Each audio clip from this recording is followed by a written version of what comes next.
Olá, meus amigos, tudo bom com vocês? Espero que estejam estudando e vamos hoje iniciar essa parte de provas da existência de Deus. Nós já vimos sobre Deus infinito com as 3 questões, agora vamos iniciar esse novo assunto, né, dentro ainda do primeiro capítulo, né, do Livro dos Espíritos, a parte primeira, né, das causas primárias, capítulo 1 de Deus. Então vamos pedir que o Mestre Jesus continue iluminando nossos corações e que os bons espíritos, nossos anjos guardiões, estejam presentes, nos intuindo. Vamos lá, essa questão é a 4ª questão. Onde se pode encontrar a prova da existência de Deus? Veja que Kardec, ele acompanhando um raciocínio lógico, né, uma sequência, para que nós possamos abrir nossas mentes e entender melhor essas questões. E aí os espíritos respondem: no axioma que aplicais às vossas ciências, não há efeito sem causa. Procurei a causa de tudo o que não é obra do homem, e a vossa razão responderá. Mais uma vez reforçando a questão 1. Né? E Deus é a causa primária de todas as coisas. Kardec ainda coloca um comentário para nos auxiliar. Ele sempre faz isso quando ele tinha uma visão muito futurista, né? Assim, a visão dele era bem prolongada. Então, em algumas respostas dos espíritos, ele enxerga a oportunidade de nos ajudar, nos auxiliar nesse estudo. E ele coloca aqui, para essa, diz o seguinte: para crer em Deus, basta que se lance o olhar sobre as obras da criação, confirmando o que os espíritos falaram. O universo existe, logo tem uma causa. Duvidar da existência de Deus é negar que todo efeito tenha uma causa e acreditar que o nada pode fazer alguma coisa. Nós sabemos que nada não existe, né? O acaso não vai criar as coisas com tanta perfeição. Tudo obra divina. Eu busquei aqui, eu fiz vamos dizer assim, um resumo, né, de algumas obras que eu li, de René Descartes, de Platão, Joana de Ângeles, né? Eu tenho mais aqui, tá? E observações minhas mesmo dentro de algumas considerações. René Descartes, antes de René Descartes, eu lembrei até da frase penso, logo existo, né? Que é muito interessante. Mas René Descartes, ele é um pouco mais complicado de entender, mas ele diz que a prova da existência de Deus aparece como causa da ideia de Deus e como causa da res cogitans. Então ele diz que nós temos sempre essa ideia de Deus. Até mesmo o ateu, né, em algumas circunstâncias, fala: ai meu Deus. E isso não é só na nossa língua portuguesa não, em outros países eles acabam falando também. E essa res cogitans, né, vem do latim, quer dizer uma substância imperfeita, finita e dependente, né? E da substância pensante. Então ele coloca tudo que existe na natureza, na verdade, né? A criação do homem, a matéria que é inerte, tudo. Já Platão, ele toma como testemunho essa regularidade e a permanência do movimento dos planetas e estrelas, que é importantíssimo. Platão, ele realmente ele olhou a natureza, observou muito. Ele tinha uma luneta, observava as órbitas aqui dos planetas, né, em torno do Sol, né, da Lua, observava a Lua. Então ele viu regularidade, viu que isso não era ao acaso também. Então deveria existir uma inteligência suprema que criou tudo isso. Já partindo para Joana de Ângeles, dentro da psicologia, eu achei muito interessante colocar aqui também, tá? Mas aí ela divide em 4 grupos de considerações. O primeiro grupo, para se considerar a existência de Deus, né, a prova da existência de Deus, ela diz o seguinte: a cosmologia, explicando Deus como causa única de sua própria causalidade, em que possui as condições essenciais para pré-existir antes da criação, né, que nós vemos, assistimos, e sobreexistir ao infinito dos tempos e do próprio universo. Então você veja que dentro dessa visão, dessa primeira visão que Joana apresentou, já se vê, né, claramente a existência divina, né?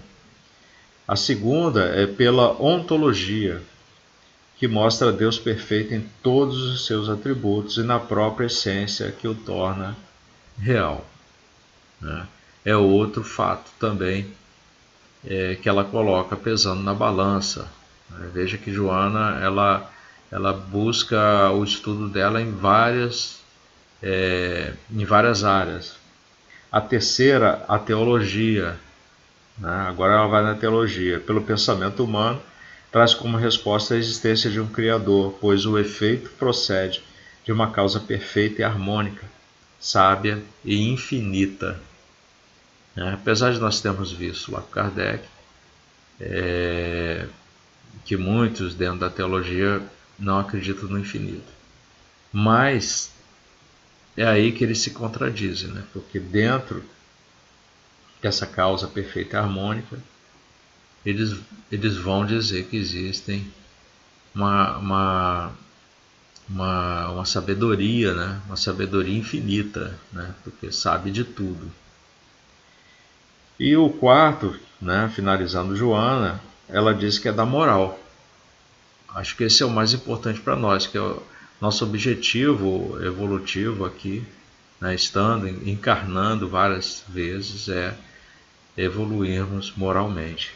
Então ela fala da moral como defendeu o Emmanuel Kant. Não é o Emmanuel Espírito não, que tem psicografias de Chico, não. Emmanuel Kant. De que Deus está presente no homem pela sua responsabilidade e sua própria liberdade, que é o livre-arbítrio que Deus nos concedeu. E se possui a responsabilidade moral, é conscientemente responsável. Toda vez que nós aumentamos, evoluímos essa escala nossa moral, né? Subimos mais um degrau, ficamos mais responsáveis. Isso é observado. Não tem como fugir disso. Então, isso é uma outra causa que ela cita aqui, que está presente no homem. O que atesta a existência de um legislador absoluto, suprema razão da vida. Deus ele colocou essa sequência nossa, então subindo essa evolução moral, nós obtemos mais responsabilidade. Então você veja que também não é nada de acaso. E a Joana de Anjos, ela faz lembrar aqui um Salmo de Davi, o Salmo 19, um trechinho que ela coloca: olhai o firmamento e vede a obra das suas mãos, né? Até mesmo Davi citando, né, a comprovação de que Deus existe, né? Olhai o firmamento e vede a obra das suas mãos, está no Salmo 19 de Davi. Então Joana ainda lembra que Deus é Espírito e importa, são palavras de Joana agora, Deus é Espírito e importa que os que o adorem em espírito e verdade. Não é mesmo? Então nós vemos aqui mais uma vez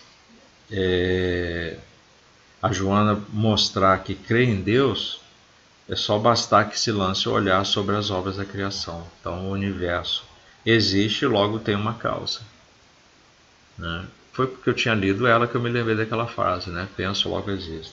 Isso está no livro Estudos Espíritas, de Joana de Ângeles, tá? Vocês podem adquirir o livro, é muito interessante e muito importante para os nossos estudos, seja quais forem dentro do Espiritismo. Estudos Espíritas, Joana de Ângeles. Eu fiz aqui para a gente poder concluir, eu fiz umas considerações com relação a tudo isso que nós falamos aqui. Apesar de muito do que eu falei já ser um resumo, né, que eu fiz de cada obra, mas eu preferi acrescentar isso como um subsídio para nós pensarmos um pouco. Eu queria que vocês pensassem comigo. Eu escrevi o seguinte: sabemos hoje que tudo se transforma conforme afirmou Lavoisier. Lavoisier, quem estuda física, estuda ciências, acaba aprendendo sobre ele, que ele fala que na natureza nada se perde, nada se cria, tudo se transforma. Então ele ficou famoso por causa desse pensamento dele, que ajuda muito nas pesquisas e estudos científicos. Nada se perde, nada se cria, tudo se transforma. Então, lembrando desse pensamento e também observando que a natureza, como a conhecemos, tudo tende ao equilíbrio, nós vemos isso, tudo está tendendo ao equilíbrio devido às suas leis, né, divinas. E se enxergarmos as leis que regem o universo de forma puramente materialista, então é o que a maioria de nós fazemos. Enxergamos, não vemos pelo lado do espírito, estamos sempre vendo pelo nosso lado aqui de encarnado. Não estou dizendo que é errado, que primeiramente nós precisamos conhecer essa face. Isso faz parte todo de um desenvolvimento humano. Mas não conseguimos encontrar pela matemática a causa de tudo, porque não está no plano material. É por isso que nós erramos quando tentamos ver Deus, e entender Deus. Eu me lembro até de um livro antigo que tinha Como os Pinguins me ensinaram a entender Deus. Eu não cheguei a ler o livro, mas o título é bem estranho. O Espiritismo dividiu a nossa existência em matéria e espírito. Olha como é importante a nossa doutrina. E as diversas religiões tratam Deus como imaterial. Assim, se a causa não está no plano material, então só nos resta o plano espiritual dentro do nosso entendimento. Não é verdade? Mas mesmo Deus existindo como espírito, se ele habitasse entre todos nós neste universo, então ele seria uma criação do próprio universo. É bem lógico. Logo, Deus não pode pertencer ao nosso universo. Se ele é a causa primária de todas as coisas, inclusive do próprio universo inteiro. Se ele criou o universo, não é verdade? É aquilo que nós vimos sobre o hálito divino, está em todo o universo, o fluido cósmico universal penetrando em tudo. Assim, através dele que Deus está presente. Então a casa é de Deus, significa que ele a criou também, junto com as diversas moradas de todos os seres. Deus criou o espírito e a matéria para haver o equilíbrio entre eles e a evolução final nossa, que nós precisamos vencer. Lembra, Jesus falou que ele venceu o mundo. Nós precisamos dominar essa nossa, vamos dizer assim, nossa fraqueza, criada pela interação do espírito com a matéria, principalmente quando estamos encarnados, que é muito forte em nós. Nós precisamos aprender a dominar isso tudo. Então essa é a prova da existência de um Criador Supremo, pois o acaso nunca poderia gerar o espírito e a matéria para que em diversas formas se integrassem até o equilíbrio total no caminho evolutivo dos tempos. O nosso processo evolutivo vai extraindo essa matéria que se agregou, em função do nosso desequilíbrio, quando estamos unidos a ela. Nas encarnações sucessivas, nós vamos evoluindo e dominando e eliminando, essa matéria que às vezes nos causa sensações e fazem nosso espírito produzir fluidos deletérios, vamos dizer assim. E quanto mais nos aproximamos de Deus, mais nos espiritualizamos, né? Ficamos com essa matéria envolvendo nosso espírito, uma matéria mais etérea, né? Em forma de fluido. E com isso, esse domínio, né, de tudo. Nós vemos aí espíritos mais evoluídos que conseguiram vir no planeta, reencarnar, né, em missão, e não foram tão afetados assim pela matéria, porque seu espírito, apesar de estar aqui, quando encarnado, envolto em matéria mais sólida, mais condensada, aquela energia condensada, né, ele soube se livrar dela depois, na partida. Então que possamos continuar recebendo essas luzes e essa energia positiva de amor maravilhosa que o Mestre Jesus emana para todos nós no planeta, que possamos continuar nossos estudos, tenham bastante força, não abandonem, não desistam. Ler e entender é importante, né?